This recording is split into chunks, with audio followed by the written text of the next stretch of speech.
Recording in progress. So welcome everybody to this special Correspondents session with Robert Lipka, who's here with us today.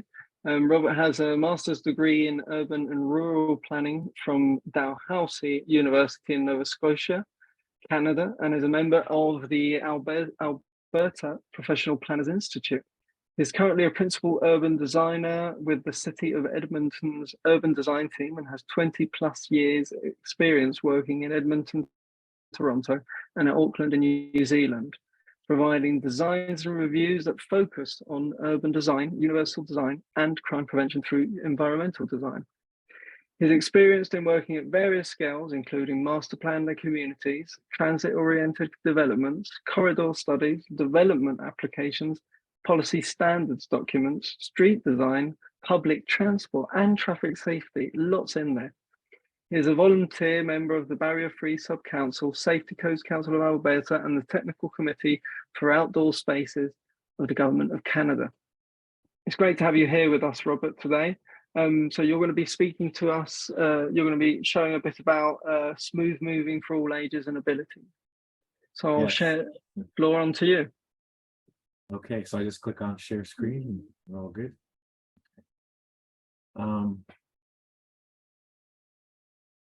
Make sure I get this right.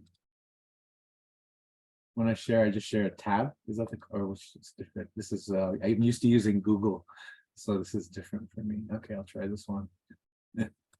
Hope this is the one. Can you see my screen now? It's coming up. All good, yeah. So it's loading.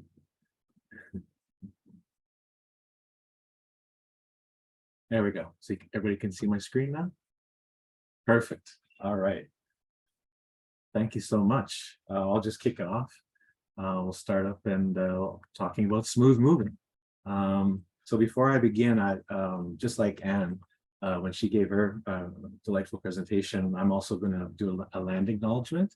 And before I start, just for those who aren't familiar with this in North America, you know, this is kind of new.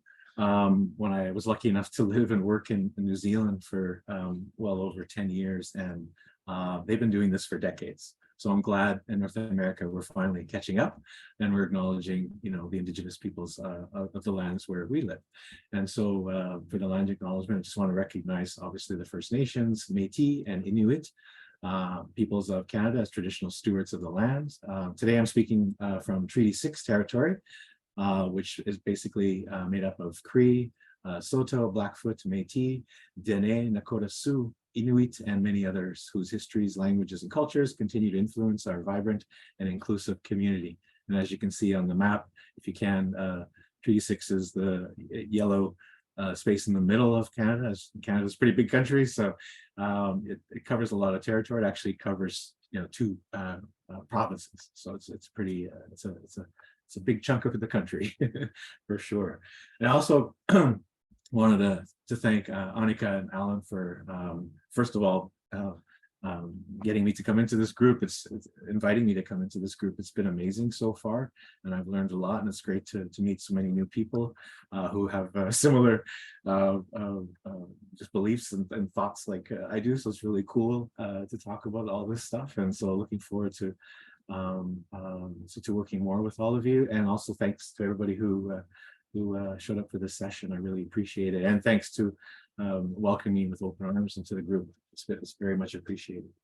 I like to put these disclaimers on when I do presentations, particularly because since I represent the city of Edmonton, some of the things I say don't always jive with what the city of Edmonton you know, believes in. So sometimes I'm a little bit against the flow sometimes. So I just want to put that disclaimer. I don't represent everything I say doesn't always represent the organization I currently work for.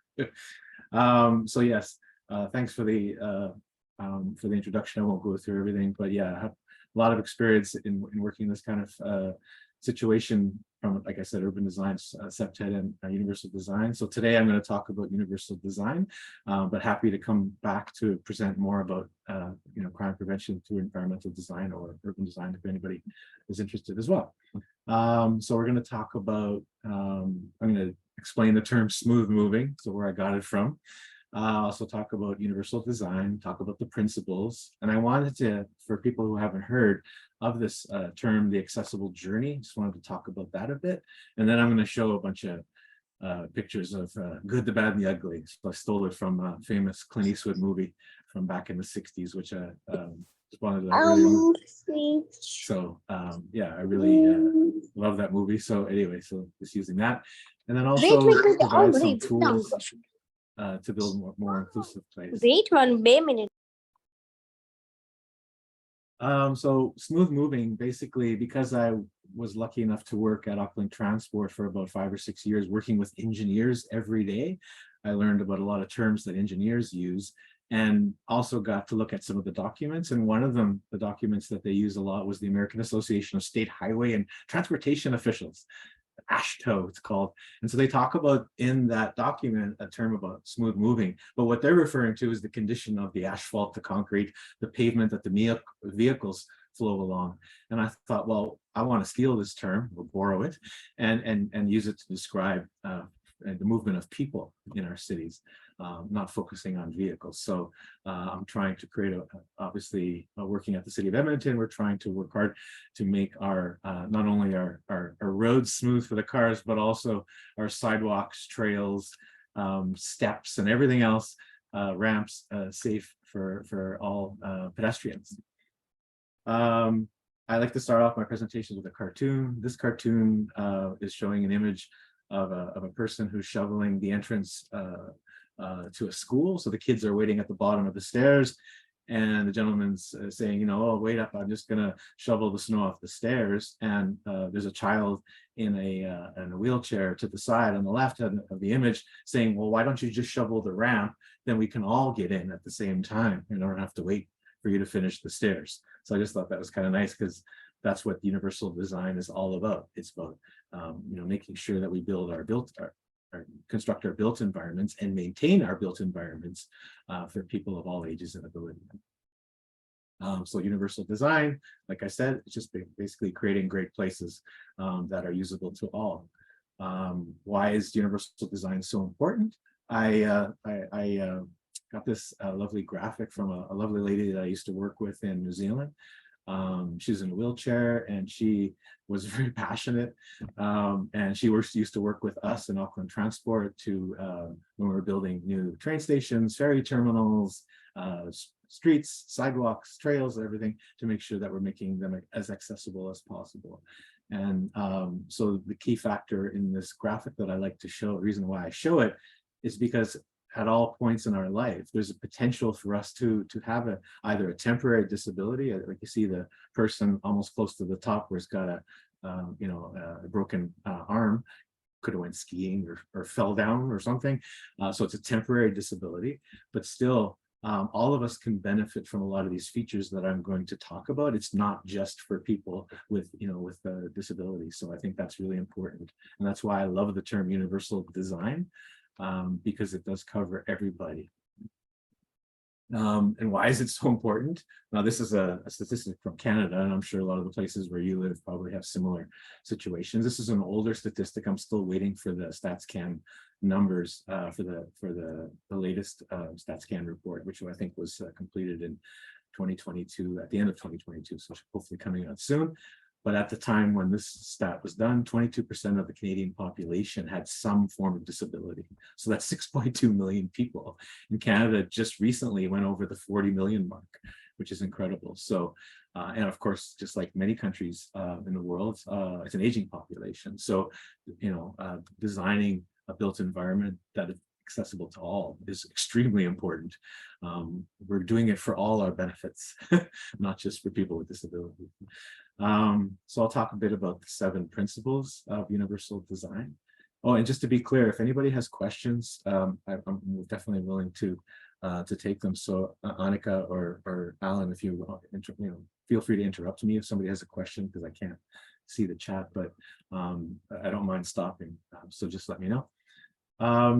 So the 7 principles of universal design, I'm going to go through them one by one with showing. I like to show a lot of images in my presentation. So the first one is equitable use.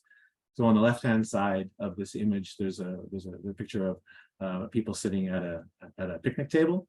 And as you can see in the image, the picnic table is specifically designed so that somebody in a wheelchair can actually come right up to it and interact with their friends.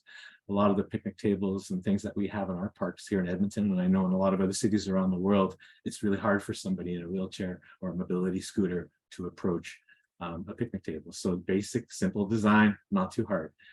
These are the things we need to be thinking about.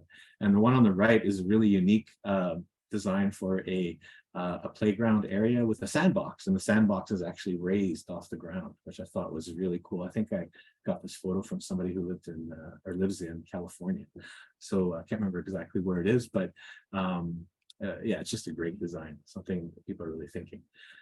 So that's principle number 2 is flexibility in use, making sure that we're designing for accommodating for a wide range of people, right? This was the building I was lucky enough to work in for about 10 years when or maybe about 8 years when I lived in Auckland. This used to be the council building for Waitakere City Council, and unfortunately after the first 3 years I was there, it got amalgamated, the city into a larger city, and then I worked for Auckland Transport, which happened to be in the same building. So that was awesome. I didn't have to move offices, which was great because it was close to my house. I could walk to work. And the one thing I loved about this building, it's a 7-story building, and it actually has a grand staircase right at the front. So as soon as you walk into the main entry, you get this grand staircase right at the front entrance off the foyer when you first enter the building.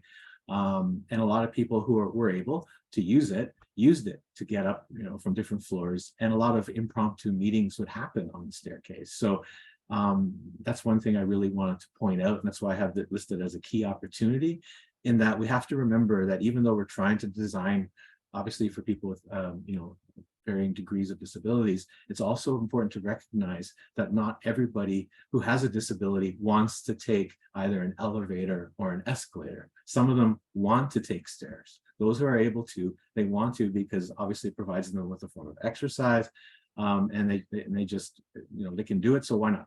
So a lot of our staircases in our office buildings are usually awful, right? They're usually those fire kind of exits, right? And don't get me wrong, it's an important factor in building design to have fire, egress points, and those need to be designed so they're fully enclosed, no windows, etc.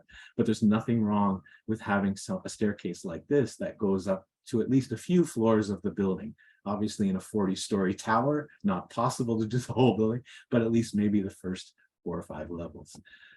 So to give people the option and the opportunity to take the stairs. And so I thought that was really a nice thing. You don't see that much in many buildings in North America. I'm hoping we're going to start seeing more of that. I can tell you there's none in Edmonton right now, trying to get some. So we're working on it.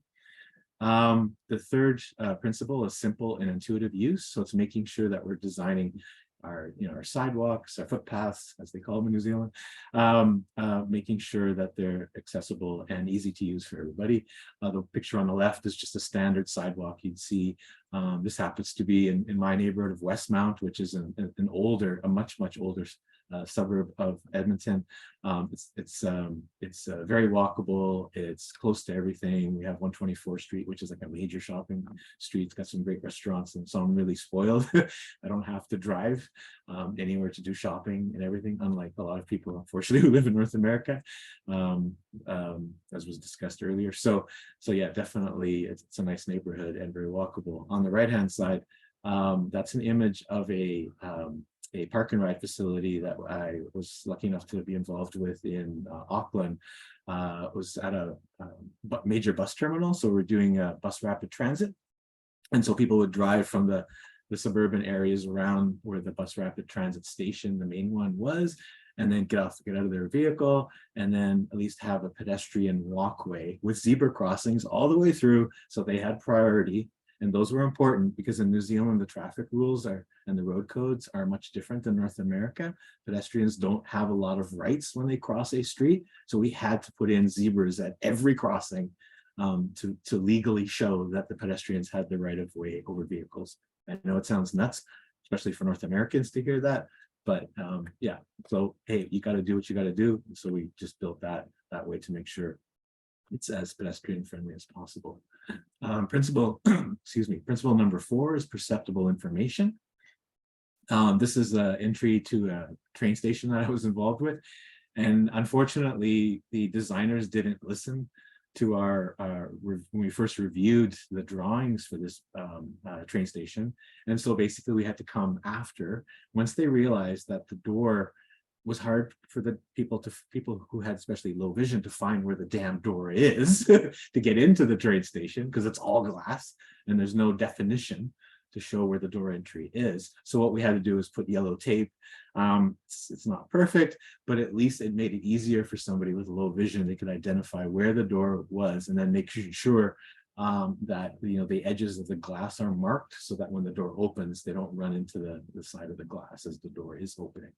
So sometimes you have to do that in projects, but hopefully the next time when they build their next set of train stations, that they'll actually listen to the universal design experts, so we won't have to put tape on things. The image on the right, just a row of rubbish bins. And the cool thing I like about this, and the reason I show this image, is because it covers basically everything. So it has imagery. So people who or maybe don't understand, can't read English, they can understand what each waste bin is, what kind of product goes into each one. There's the color coordination. So if somebody can see color, that's cool. If they're colorblind, then they can use either the imagery or the text. And there's a variety of text sizes. There's the all caps, and then the lower, a mix of lower and reduced text, so people can actually read the text if they can. So this shows how we need to make sure that when we're putting up any kind of signage, symbols to me are the best thing. And that's one thing I love about European cities, especially I know in Germany and other countries where they use a lot more imagery. A perfect example is like a dead end street. In Germany, they would just have a T, and it just shows that the street dead ends. Whereas in North America, we actually literally write dead end in text. So useless for some people. So definitely symbols are the way to go. The 5th principle is tolerance for error. On the left-hand side, Alan, I'm sure you'll recognize this because this is kind of bike racks that you'd see a lot in London. I stole it from some images of friends of mine who I was lucky enough to work with a lot of people from England in New Zealand. And so, yeah, one of them gave me this picture of a bike rack. And the reason I show it is because it has a tapper plate at the bottom. So the tapper plate is really key for somebody with a visual impairment, especially for people who use a dog or a cane to move around the city. They'll be able to identify that there's something there in the sidewalk. Whereas many of the cycle racks that you'll see in the built environment, they don't have that plate at the bottom, so somebody could inadvertently run into it. And you can imagine if you run into that thing, it's going to hit you right in the midsection, right? So not comfortable. So having that tapper plate will allow somebody to detect there's something, and then they can move around it. So it sounds very simple, and also it gives you an opportunity to put a sign, right? So they put a parking sign and a bike sign, so it just clearly shows what that thing is used for. Because I'm sure you've seen lots of different cycle rack designs. Some are pretty useless. They're artistic, they look lovely, but they're kind of difficult to attach a cycle to. So this is the one I usually recommend, the Sheffield design, because it's obviously easier to attach your bike to compared to a lot of them out there. On the right hand side, this is an image of our LRT trains in Edmonton, and the fact that unfortunately the bottom of the train doesn't meet the level of the platform. And so what they did is actually design a ramp internally, because it snows here a lot. 6 months of the year it's winter. So having an exterior ramp is just a no-go. So having the interior ramp, so when you push the blue button, the door opens and then the little internal ramp activates and actually drops to the level of the platform. Unfortunately, not every door on our cars actually have this feature. So it's only every on a train full of with 3 cars or 4 cars, you'll only get maybe 2 or 3 of these doors. So unfortunately, sometimes, and I've seen it happen, where they don't always consistently stop at the right location. So somebody in a wheelchair mobility scooter might not be able to make it in time to activate the blue door to actually make the ramp work. So then they miss their trains, which is very unfortunate. We're trying to change that. So hopefully we'll get there someday. But ideally, the best thing would be to design a train. A lot of the new ones that are coming out actually have a special technology that detects obviously the weight in the train, and then will rise or fall to meet the platform level. It's a available technology. Yes, it does cost more, but in my opinion, it's worth it in the long run to have that technology. Some of the new subway cars in Toronto have it. I know for a fact, because I know they made some errors when they first initiated the new trains. They had some issues. They've been fixed now, so that's good.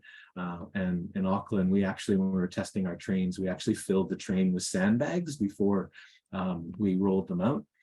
So we did a number of tests for months and filled the train with sandbags to mimic a full train and to see how low the level of the train would meet to all the platforms along the route.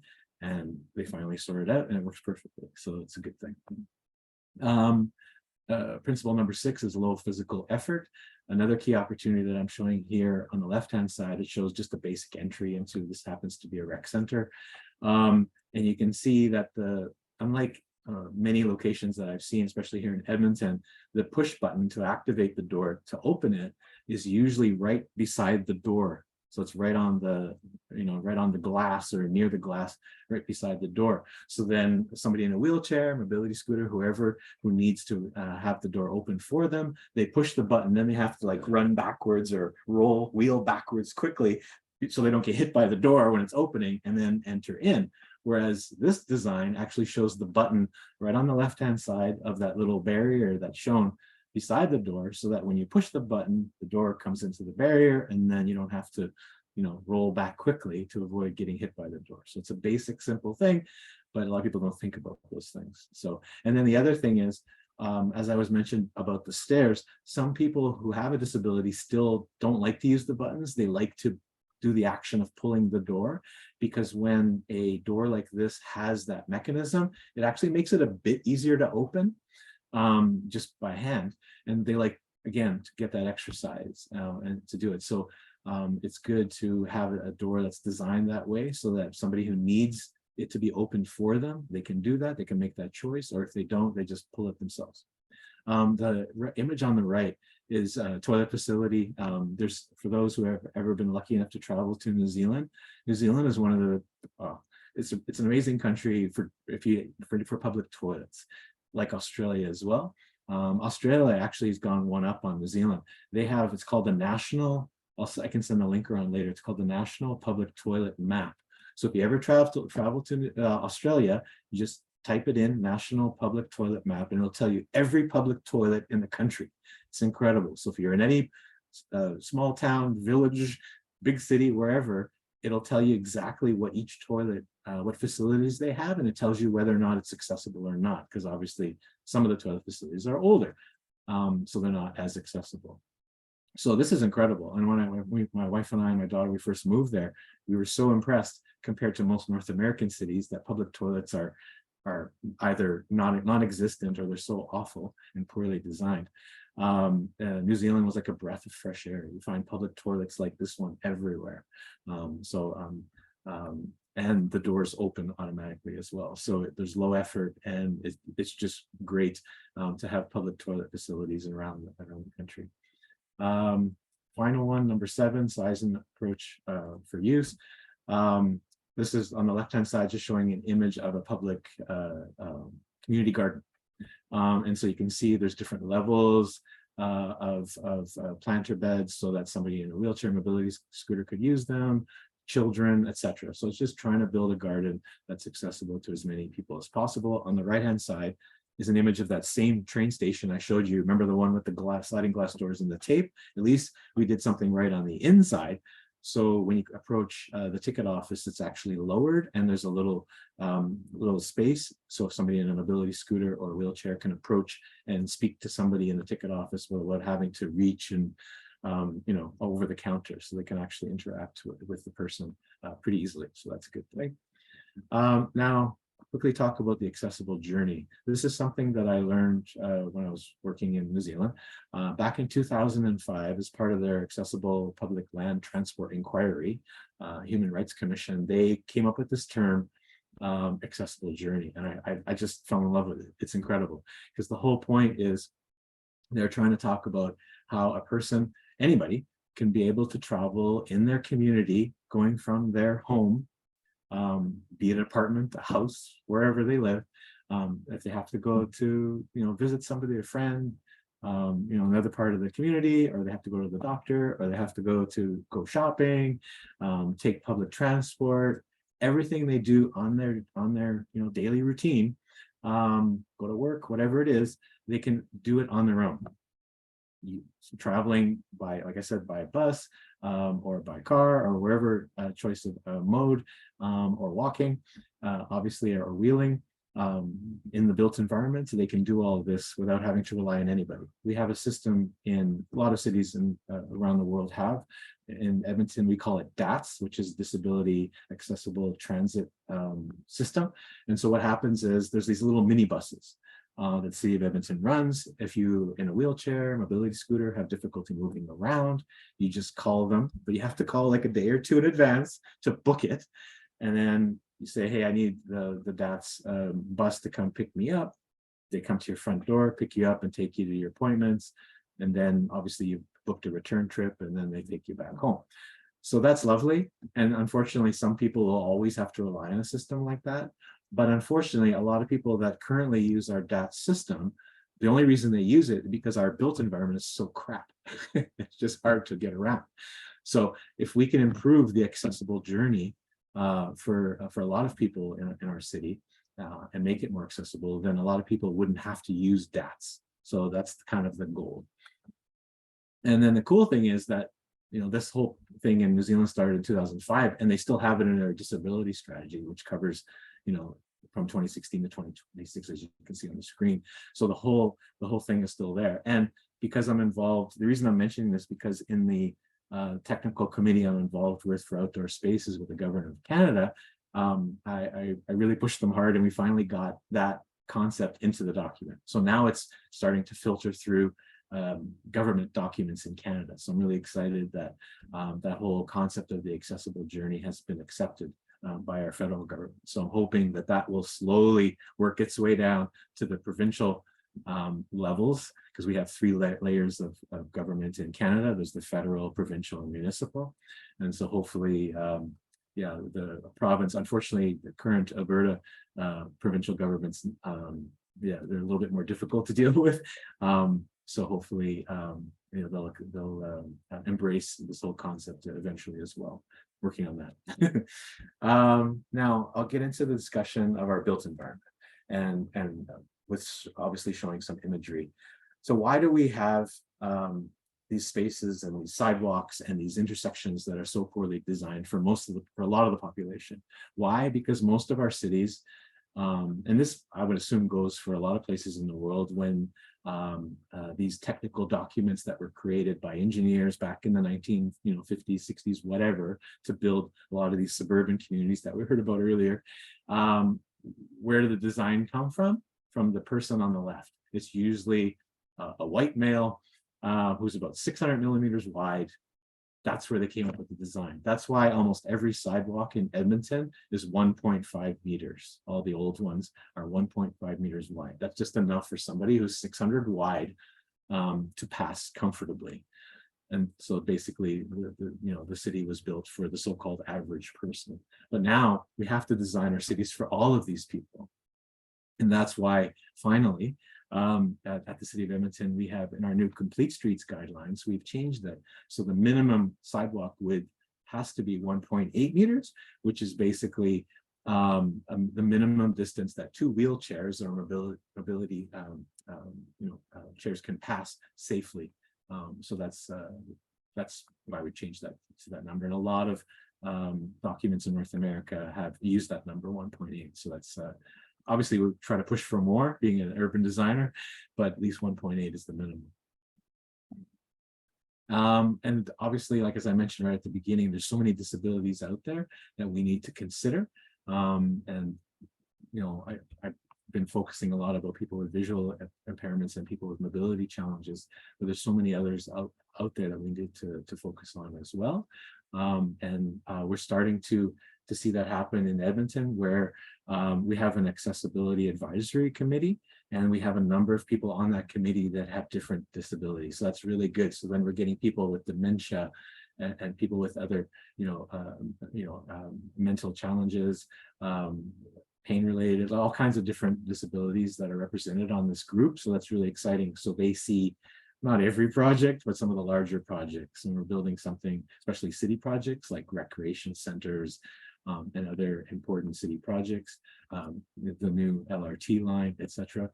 It hasn't been perfect, but we're slowly working through that and trying to make sure that we're covering all the disabilities, not just, usually in the past, it's always been just focusing on people in wheelchairs and people with visual impairments. And obviously vision is really important. Vision loss is one thing that there's so many different forms, like I'm just showing you in this image. And I'm sure, I don't know, in the places where you live, if they actually use here in North America, they're called tactile walking surface indicators, the yellow dots, basically.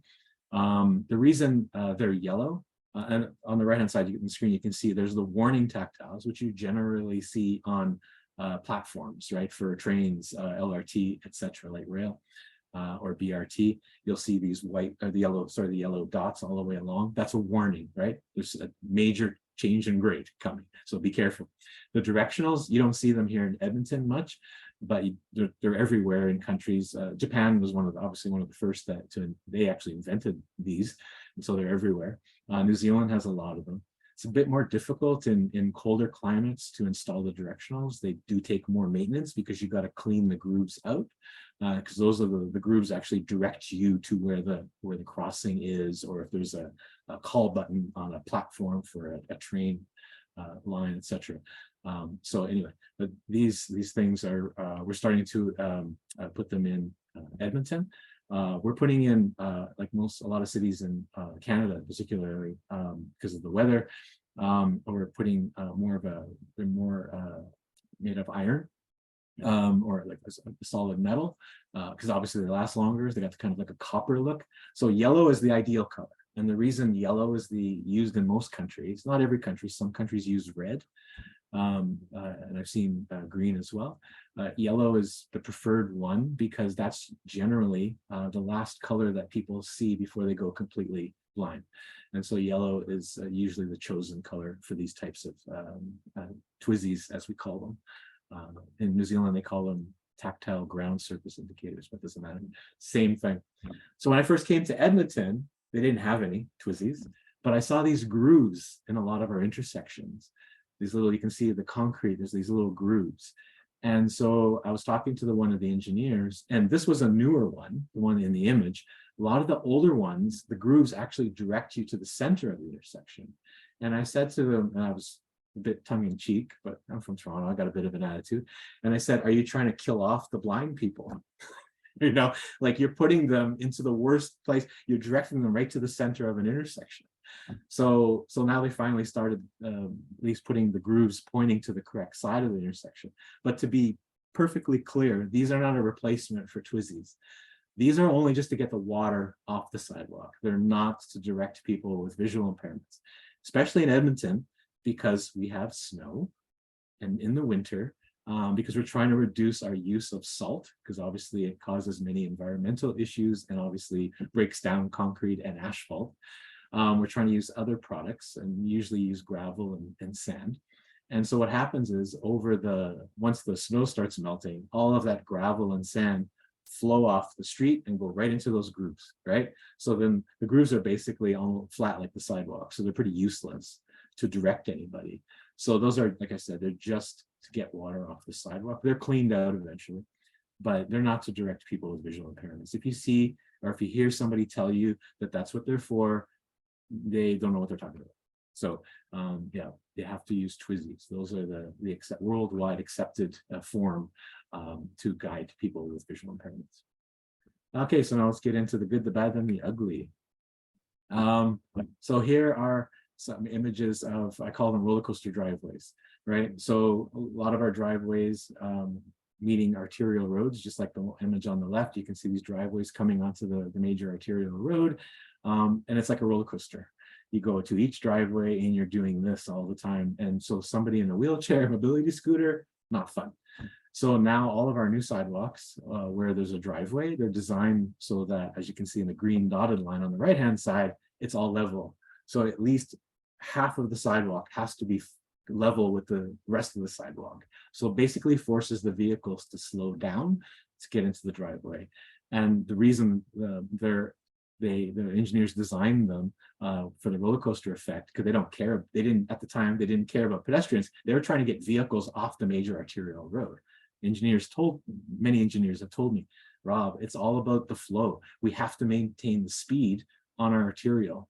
So if vehicles have to slowly turn off into a driveway like the image on the right, they're going to slow down the traffic on the arterial, God forbid, right? So that's why they're designed that way. So we're changing that.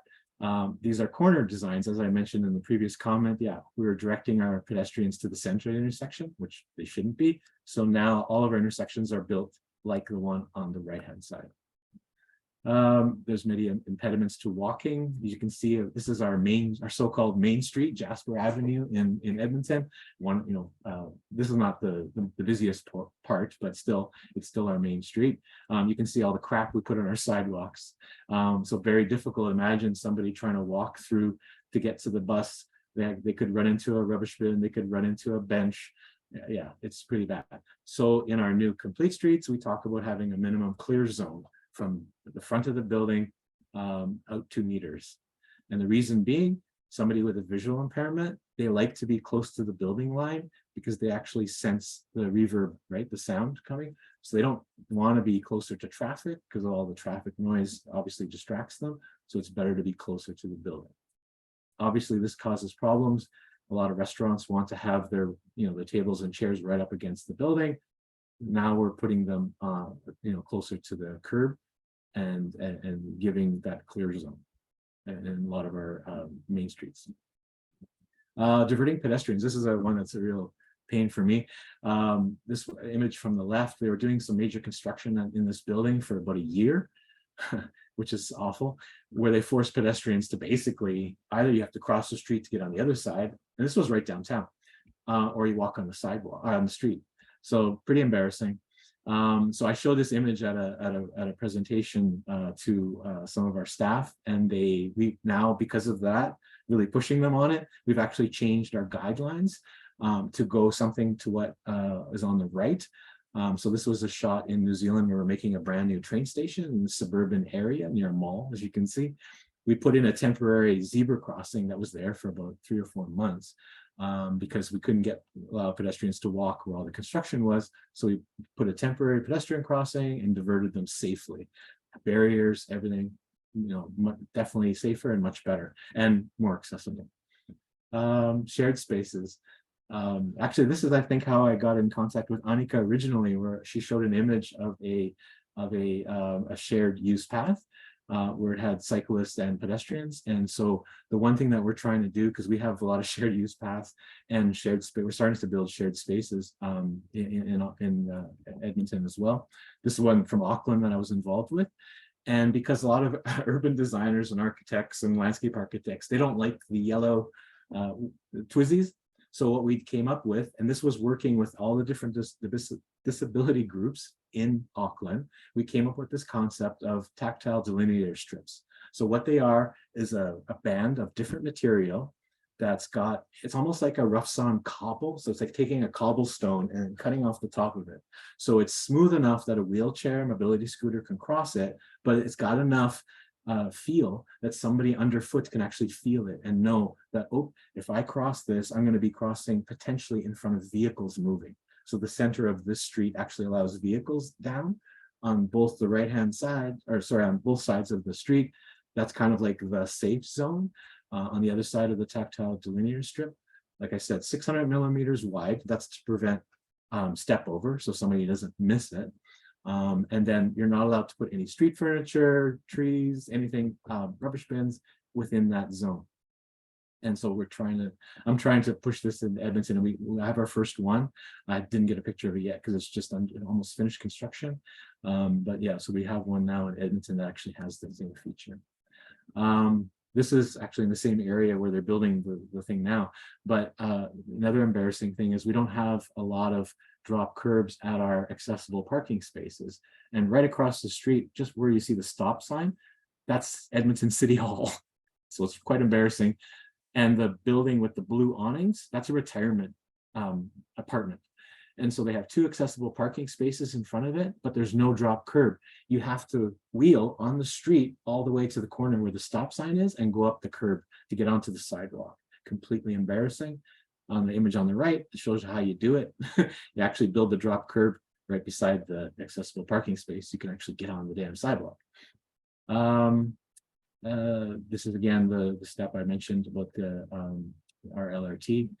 And this one's was really it's still an issue. A lot of our LRT lines have pedestrian crossings, and so what they've done in Edmonton is they put these massive crossing arms that you would see like along a street or a highway where there's a railway crossing. So they're big pieces of infrastructure, and then they have the arm coming down. But the problem is that arm, as you can see with a little red and white where the arm is, there's infrastructure beside that holding it. And so if somebody in a wheelchair, mobility scooter who had low vision was sitting near that thing when it was coming down, it could actually come down on top of their head. So I'm trying to push them to come up to use different forms, and the swing gates on the right-hand side is what I'm really trying to push here at the city, so that they actually lock, because you can actually go under this arm and there's a little side door. You can see that do not enter sign that opens, like you can open it anytime you want. So some people try to beat the train and they push it and they try to run through. Thankfully, nobody's gotten hit yet that I know of. But the swing gates that I'm showing on the image on the right-hand side, they actually lock. So you can't, when the train's coming, you can't go through there. So that's definitely much safer. My last image is one of my biggest pet peeves. Architects, landscape architects, all kinds of designers, they love to build what I call stramps, basically trying to mix stairs with ramps. And so you can see the image on the left. I think that's from Portland, if I remember correctly. You guys, somebody can correct me if I'm wrong. But yeah, so that's a no-no. On the right-hand side is the preferred way to do it, is that you build a separate ramp and a separate set of stairs. You're trying to mix the two. It's dangerous for many users. I don't understand how somebody going up the one on the left in a wheelchair, if they have difficulty, rolling up because of the slope, they could, there's nothing to hold on to. There's no bar to hold on if they need a break, right? It's a trip hazard for people with visual impairments. It's just a nightmare all the way around. So if you ever see these in a design, tell them start again. Separate your stairs and your ramp. That's it. Here's a bunch of tools. When I share the presentation, you'll be able to click on all of these things. Many of the documents I mentioned in the presentation, you can click on them. It'll take you right to the link to those documents. And yeah, happy to take questions.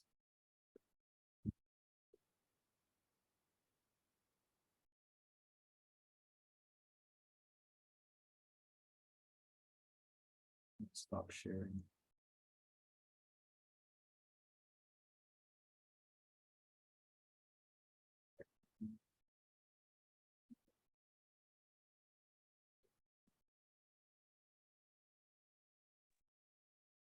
Thanks for that fabulous presentation. That was extremely useful and informative. And there's a lot of things I had never seen before. But I was wondering, what do you think has been the most rewarding / impactful innovation that you've been able to put in that has made the largest impact on people?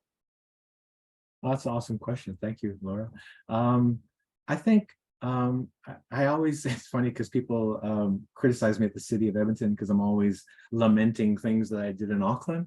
And quite frankly, the Kiwis have a lot different attitude than Canadians, and Canadians hate when I say this, but New Zealanders are much more willing to try new things. And they have that kind of attitude of like, she'll be right, mate, let's just give it a try, you know? Whereas in Canada, we have to like ask everyone and his brother before we do anything. So that's why it takes so long to actually get stuff done. So one of the projects I was involved with happened to be with that lady that I had mentioned, who gave me that one image, who worked for it's an organization in Auckland for people in wheelchairs. And then I used to work a lot with a gentleman from the Royal Foundation of New Zealand for the Blind. And both of them would get involved in lots of different projects, but none of them ever worked together.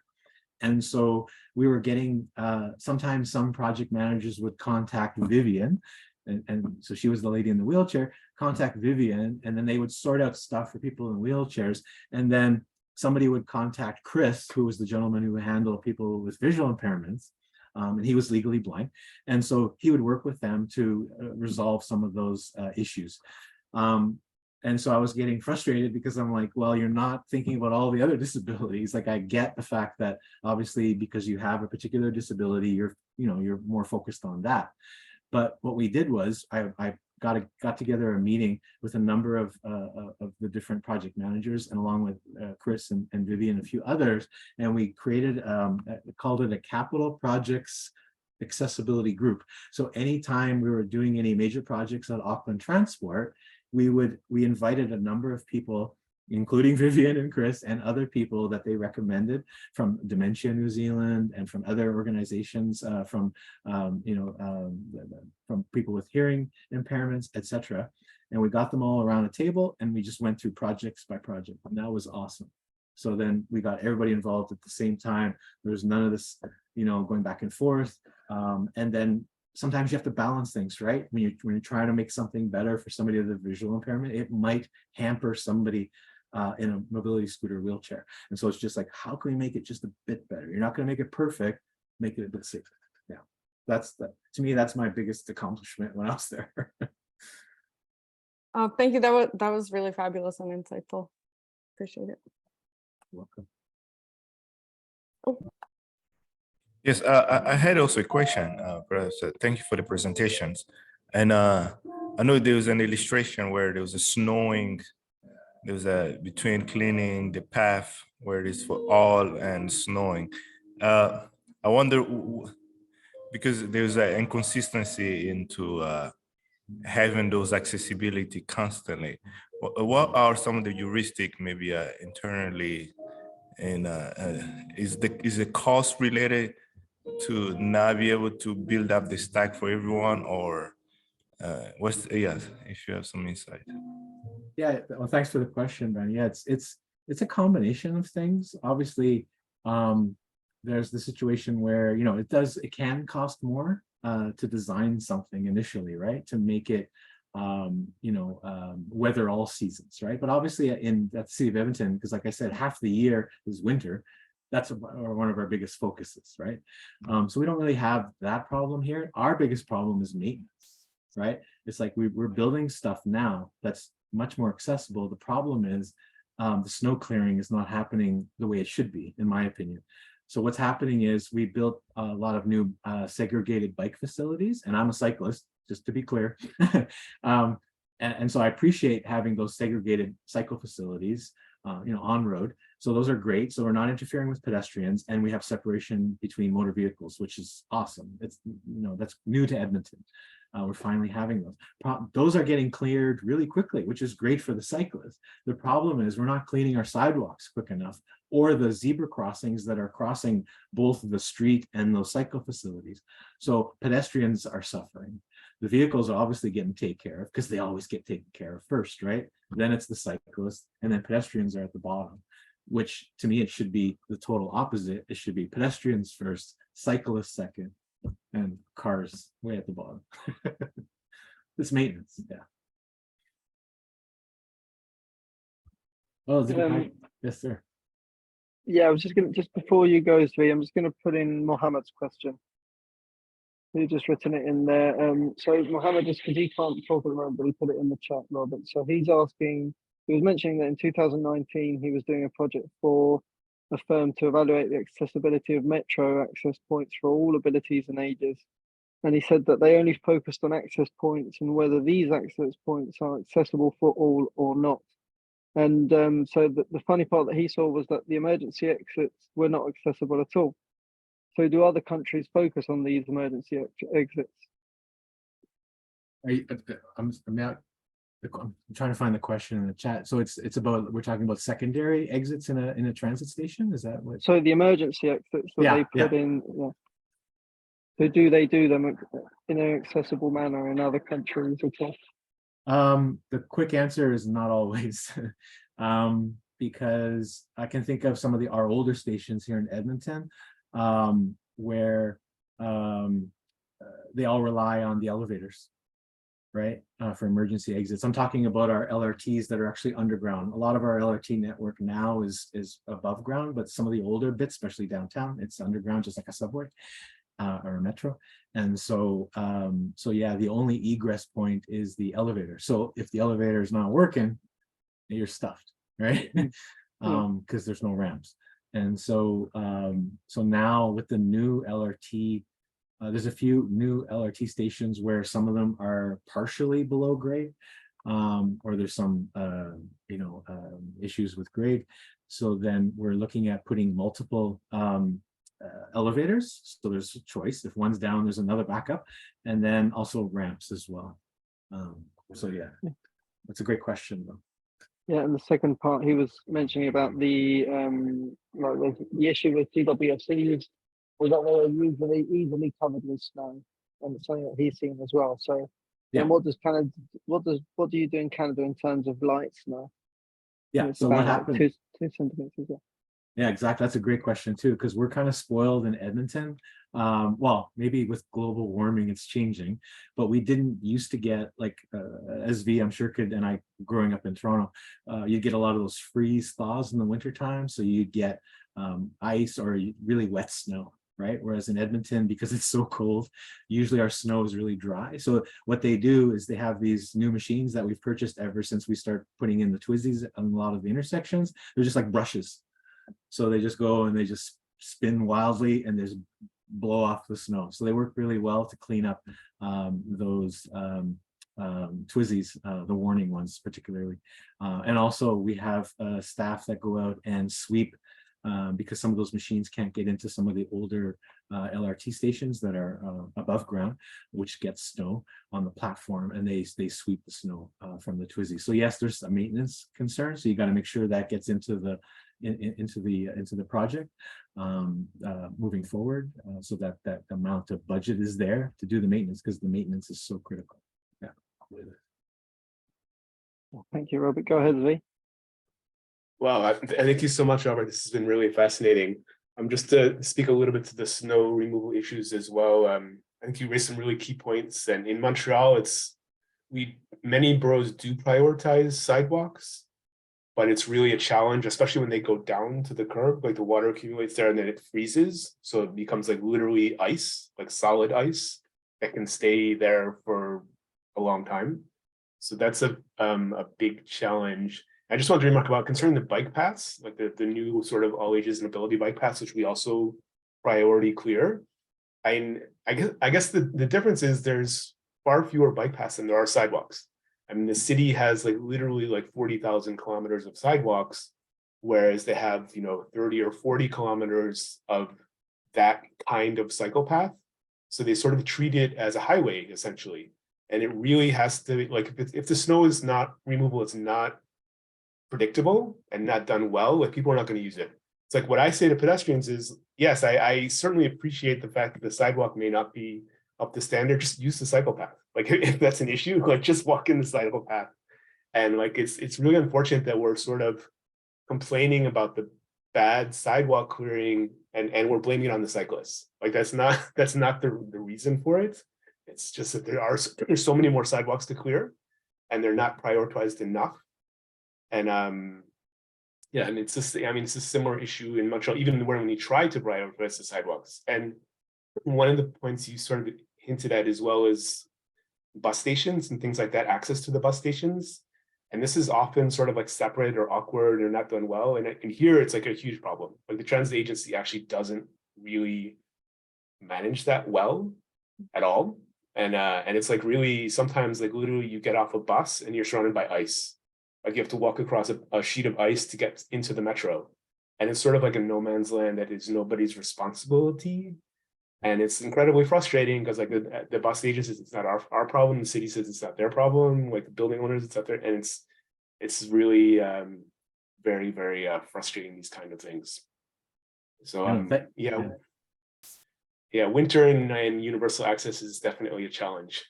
Oh, totally. There's a cartoonist that lives here in Edmonton that's been doing these amazing cartoons showing that basically at an intersection, if the city doesn't clear the sidewalks when it should, and I'm talking about downtown, that basically it's like having a 6-foot high chain link fence around the entire intersection, right? Because they can't get across.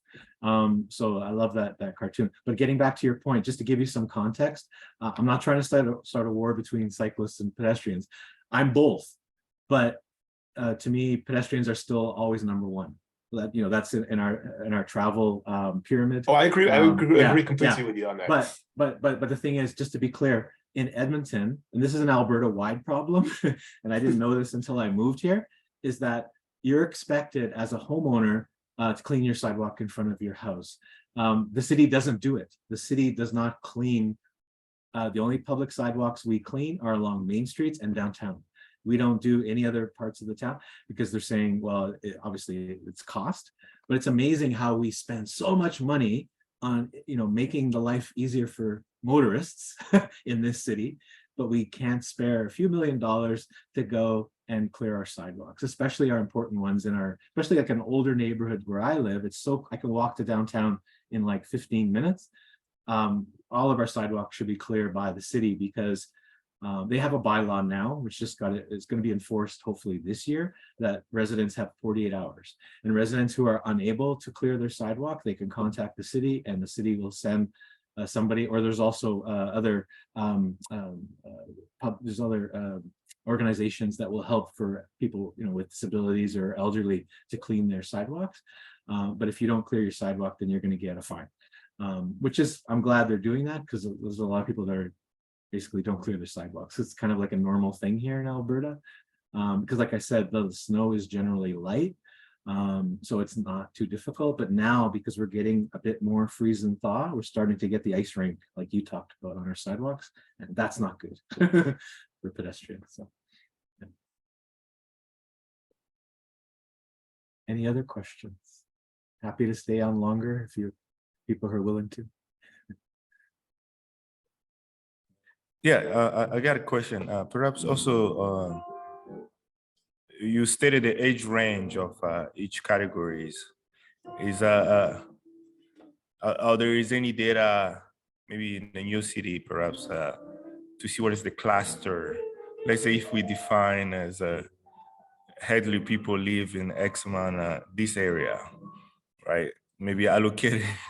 I don't know if allocating much more of ease of walkability, or just maybe we allocate more funds to clean up that area. I don't know. Is a yeah. That's a tough one, Vanny, because I think you'll like. I'm sure you have this where you live.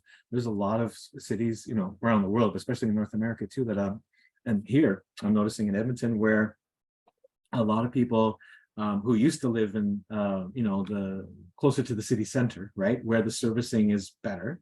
Now, because of rents are increasing, obviously home costs are increasing, people have to move further and further.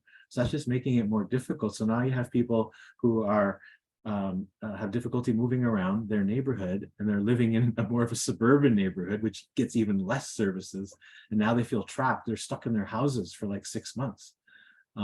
Because they just can't go outside. So yeah, that would be really tough, because I think the demographics used to be where you could say, like in my neighborhood, there were a lot of older people living in this neighborhood. So then you could say, oh, let's throw more money at Westmount so we can clear the sidewalks, right? But now I don't think we can confidently say that's the case. So yeah, it's a tough one.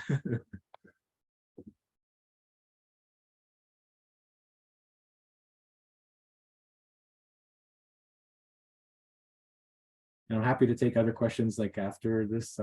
People feel free to send me an email. I'm always happy to chat, go on to a virtual chat if you want more information. I know I had my coffee this morning, so I probably talked too fast. I breezed through things quickly, but I wanted to try to get as much as I could in. And yeah, but feel free to contact me anytime. I'm happy to talk more.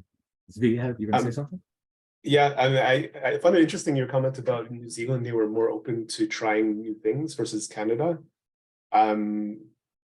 Yeah, do you have any thoughts about why that may be? How we can change that kind of orientation?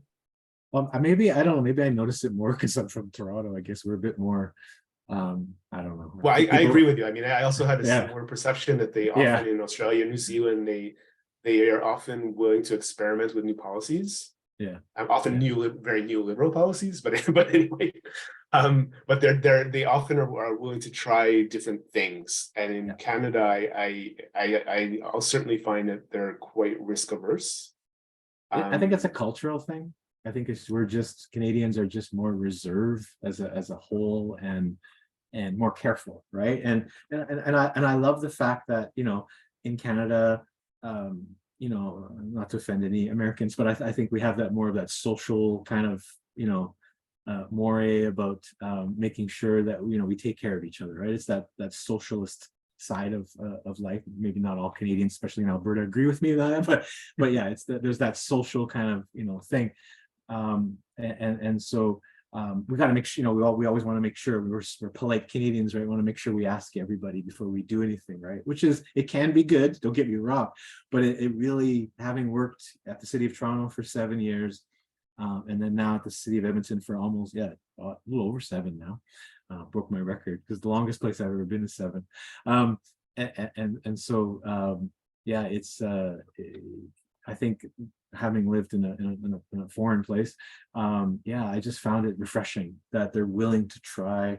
And we were looking everywhere. Like we had Jan Gal come to visit us. We had so many, like who doesn't want to come to New Zealand? You get a free trip to New Zealand. People were flying in. We had Janik Sadik Khan. We had anybody you can think of that's on the tour. They're coming to Auckland, right? So our team was bringing all these people in. And did you think they did less consultation before they implemented things? Totally. Oh yeah. Okay. And I mean, another thing that I recall noticing, I think it was in New Zealand, they actually did like vision plans. Like they did the consultation like earlier in the process and sort of came up with a long-term vision. And I found that a sort of rather inspiring way of using consultation. Like you have this long-term vision of where you want to go, and hopefully that will stay constant, sort of, and then you're doing things on the ground and you can evaluate, is this bringing us closer to our vision? But I think in North America, in my experience, there's not really any well-defined sort of, it's all political expediency in what is possible. Like there's not sort of any sort of long-term anything, which I think is unfortunate. Yeah, no, I agree. Like I think there are some cities in North America that do that long-term visioning, but it's very high level and usually it just becomes a pretty paper and that's about it, right? Nothing ever happens. Whereas in New Zealand, I can give you one perfect example. Some of the images that I showed were from New Lynn that I mentioned, and it's like a suburban part of Auckland, in the west part of Auckland, and I was lucky enough to live there. It was basically the central part of New Lynn was just a mall. And then there was like an old a main street of the former town center. It's kind of dying. And we created a new TOD, so transit-oriented development. We created this new vision for it.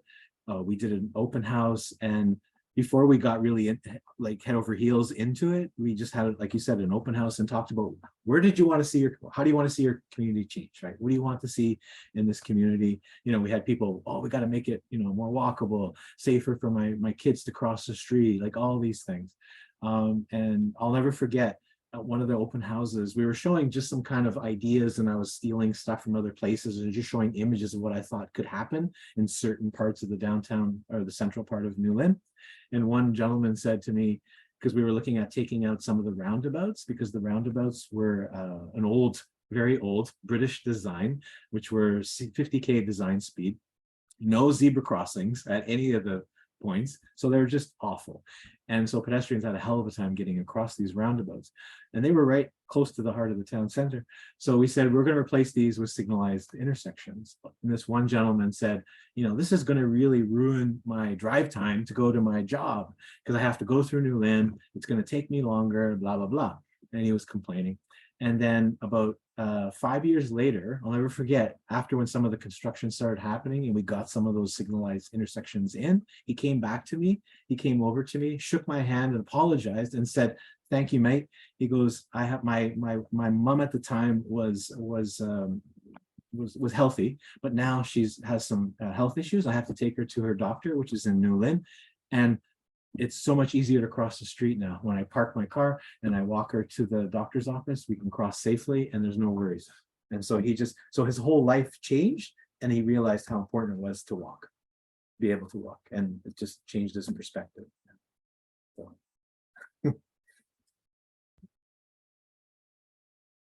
So, nice. I think it seems like empathy have to be something that the individual has to experience. They have to experience the same need first in order to become an advocate. Unfortunately, Vanny, so most of the times, Vanny, it's true. Yeah. And, yeah. Maybe we should have a checkbox. If you haven't reached, if you don't have this situation yet, you don't have to comment. Yeah. Oh, interesting. Vanny, I saw somewhere a cartoon showing that the most effective way to radicalize pedestrians is have them push a baby carriage in the city, and you'll understand very quickly how it is getting around and how precarious things are. Oh, definitely. That's why I love the term. I keep saying it, but universal design to me is because right now, unfortunately, at the City of Edmonton, we've embraced the term accessibility. And accessibility, yes, it does refer to obviously people with disabilities, but it also, some people see it as, oh, I can just get to that place, right? It's accessible. Like I can actually physically, I can get to that place. It doesn't mean that it's accessible to people with disabilities. It's just, I can reach the door, the front door, right? It's accessible. So the terminology is to me, it's not as inclusive. So yeah, inclusive design, I know that's used in Europe, which I obviously think that's a great term to use too. But I guess I'm just trying to educate people here at the city about what universal design is.